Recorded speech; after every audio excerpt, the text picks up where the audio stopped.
Nilason umano ang mga alagang aso ng isang pamilya sa Cavite na sanhi ng pagkamatay ng isa sa mga ito. Ang itinuturo may sala ang kanilang kapitbahay. Saksi si Jamie Santos. Nanginginig at nanlalambot hanggang sa tuluyang bumagsak. Ganyan ang lagay ng asong si Boboy nang datnan ng pamilya Culada umaga ng April 13. Ang isa naman nilang alagang si Prince bigla ring nanginig, bumula ang bibig at nagsuka. Ang kanilang mga alaga may nakain daw sa labas ng kanilang bahay. Nilason daw ang kanilang fur babies. Bakit hindi nanyan ang aso ko? Wala pa kapit, hindi naman kayo inaano niyan. Ayon sa pamilya Culada, base sa nakuha nilang CCTV footage, kapitbahay umano nila ang may gawa nito. Bago pa man ang insidente, sinugod na raw sila ng kapitbahay. The day before po nangyari, merong sugudan sa bahay po namin na nirereklamo nga po si Prince na tinahulan daw po. Which is nakita daw po ng pamangkin ko bago siya tahulan, sinuwag, yung binugaw niya, si Prince. Kaya siya tinahulan. Pero hindi po siya sinugod or anything na wala pong kahit anong ginawa si Prince. Tumahol lang.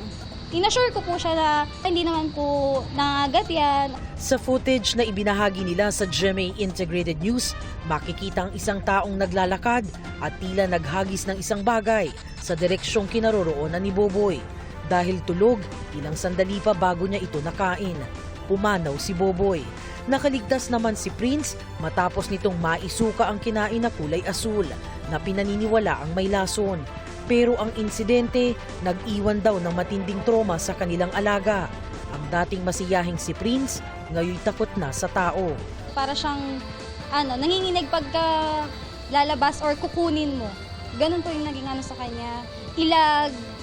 Dahil dito, kasamang Philippine Animal Welfare Society, nagsampa sila ng kaso nitong May 20 laban sa itinuturong suspect. Nung nakita ko yung CCTV, doon na po ako nag-decide na sabi ko magpa-file na po ako. And then nag-usap-usap kami ng mga kapatid ko po.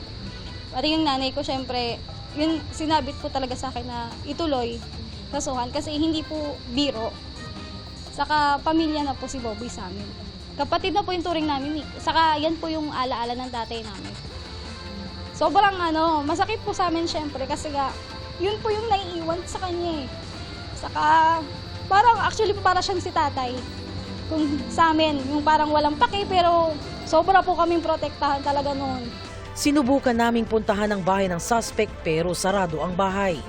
Hustisya lang ang hiling ng pamilya Culada para kay Boboy nang hanggang sa huli ay nanatiling tapat na kaagapay ng kanilang pamilya.